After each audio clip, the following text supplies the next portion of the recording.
आपका स्वागत है। मैं हूं पूजा वर्मा। जन अधिकार पार्टी के नेता राजू दानवी ने नीतीश सरकार पर हमला बोलते हुए कहा कि बिहार में स्वास्थ्य सेवा वेंटिलेटर पर है, शिक्षा माफियाओं के हाथ में चला गया है। बिहार में सुविधा के नाम पर कुछ नहीं है। 1 घंटे की बारिश में शहर पानी से डूब जाता है। उन्होंने सुरक्षा के नाम पर कहा कि बलात्कार और आपराधिक घटनाएं लगातार बढ़ती चली जा रही है। साथ ही उन्होंने हमारी सहयोगी से भी बातचीत की है। जरा सुनिए क्या कुछ खास बातचीत में राजू दानवी ने कहा है। सर, इस बार जो आप चुनाव लड़ने वाले हैं वो सर किन किन मुद्दों पे आप लड़ेंगे? देखिए, स्थानीय मुद्दे अलग होते हैं और प्रदेश के मुद्दे अलग होते हैं। तो हमारे सब जगह का एक ही मुद्दा है, स्वास्थ्य, शिक्षा, सुरक्षा और सुविधा।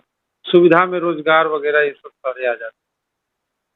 तो ये चारों मुद्दे पर ही हमारा चुनाव है। आज यहाँ का जो हालात है, स्वास्थ्य वेंटिलेटर पर है, शिक्षा का हालत पूरी तरह से खराब है, शिक्षा माफियाओं के हाथ में चला गया है और 1 घंटा के बारिश में पूरा पानी भर जाता है। सुरक्षा के नाम पर बराबर आप देख रहे हैं कि रेप की घटनाएं, मर्डर की घटनाएं, तो ये सब चारों इम्पोर्टेंट है हम लोग के लिए। तो हमने बोला स्वास्थ्य, शिक्षा, सुरक्षा, सुविधा, ये मुद्दे हमारे इम्पोर्टेंट रहेंगे और ये मुद्दे हर जगह काम करते हैं। देखिए, हम लोगों का सबसे पहले प्राथमिकता है जनता, सेवा हमारी प्राथमिकता है। तो जनता का सेवा ही करना हम लोगों का, सरकार में नहीं भी थे उस समय से सेवा कर रहे हैं, सरकार में रहेंगे तो क्या करेंगे ये तो जनता हिसाब लगा चुकी है कि जो नहीं है, जो तो इतना कर रहा है, रहेंगे तो क्या करेंगे। तो इस बार जनता जो है सीएम की भूमिका में देख रही है हमारे राष्ट्रीय अध्यक्ष। ग्रामीण स्तर पे उन्होंने बहुत सारे काम किए हैं, जैसे 7 योजना के तहत या और सब योजना के तहत। तो सर, आपको क्या लगता है उनके इन जो दावे हैं उसमें कितनी सच्चाई है?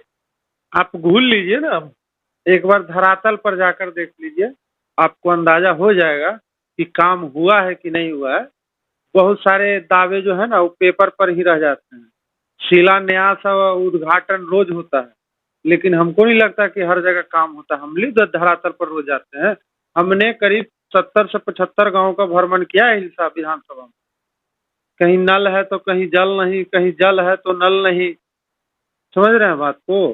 कहीं शौचालय नहीं, कहीं रोड नहीं, कहीं पानी का निकास नहीं, कहीं ट्रांसफार्मर नहीं। सब जगह जो जनता का आक्रोश है वो बताएगी, इस बार जनता बताएगी। करके जो उनका जो निर्णय आता है कि पर इलेक्शन होगा कोरोना के संकट काल में भी, उसके अगेंस्ट में सुप्रीम कोर्ट में याचिका भी दायर की थी और याचिका तो वैसे तो खैर खारिज हो गई है। लेकिन सर, आपका अपना क्या मत है, आपका क्या विचार है कि क्या इस कोरोना काल में इलेक्शन होना चाहिए था? देखिए, कोरोना काल सरकार जो है ना पूरी तरह से बेरहम हो चुकी है। जनता का तनी भी फिक्र नहीं है। इसीलिए कि पहले जो केस निकल रहे थे 3, 4, 10, 20, 50, तो उस समय पूरा बिहार लॉकडाउन, एक जिला से दूसरा जिला नहीं जा सकता। अब चुनाव आया, देखे कि अब चुनाव मेरा टल सकता है, हम कुर्सी मेरी जा सकती है, हम सरकार में नहीं रह सकते हैं। तो उस अवस्था में जैसे तैसे चुनाव करके पिछले दरवाजा से सरकार आ जाना चाहती है। तो इसका हम लोगों ने पुरजोर विरोध किया कि ये जनता विरोधी सरकार है और इस कोरोना काल में चुनाव कुछ दिन के लिए, माने हालात बेहतर होने तक टल जाने चाहिए। अभी कोई मंत्री, विधायक, जनप्रतिनिधि जो है वो कोरोना पॉजिटिव हो जा रहे हैं। लोगों का तो जांच ही नहीं हो रहा था, उनका क्या दिक्कत? उनका हो या ना हो, ऐसे ही मर जाए, आदमी समझेगा बीमारी से ही मर गया है। तो ये सरकार और इसमें जनता जो है पूरी तरह से देख रही है कि सरकार मेरे साथ क्या कर रही है और उसको बदला जो लेगी जनता ना, वो चुनाव में लेगी वोटों के माध्यम से। सर, आप बिहार की जनता के लिए, अपने प्रदेश की जनता के लिए, आपका जो विधानसभा क्षेत्र जहाँ से आप चुनाव लड़ रहे हैं वहाँ की जनता के लिए आपकी सर क्या प्लानिंग है? किस तरह से वहाँ विकास करेंगे? देखिए, वहाँ साफ है, पहले तो शीर्ष नेतृत्व से घोषणा हो जाए आधिकारिक कि आप हिलसा से चुनाव लड़ेंगे, और ये तय भी शीर्ष जो नेतृत्व है हमारे पार्टी के राष्ट्रीय अध्यक्ष आदरणीय पप्पू यादव जी ही करेंगे कि हम चुनाव कहाँ से लड़ेंगे और लड़ेंगे कि नहीं लड़ेंगे। ये उन्हीं का निर्णय रहेगा पहले। तो आधिकारिक तौर पर घोषणा होने दीजिए, यदि आगे बनेंगे तो उस समय की बात उस समय करेंगे। अभी जो स्थानीय वहाँ मुद्दे हैं, बहुत तरह के मुद्दे हैं।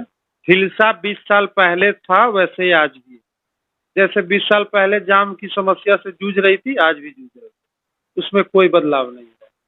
देखिए, चुनाव चिन्ह बदल दिया गया है, ये केंद्र सरकार का सोची साजिश है। चुनाव के अहम वक्त पर हमारा चुनाव चिन्ह बदल जाता है, यानी इससे साफ पता लगता है कि वो हम लोगों से घबरा गए, हम लोगों से उसको डर है,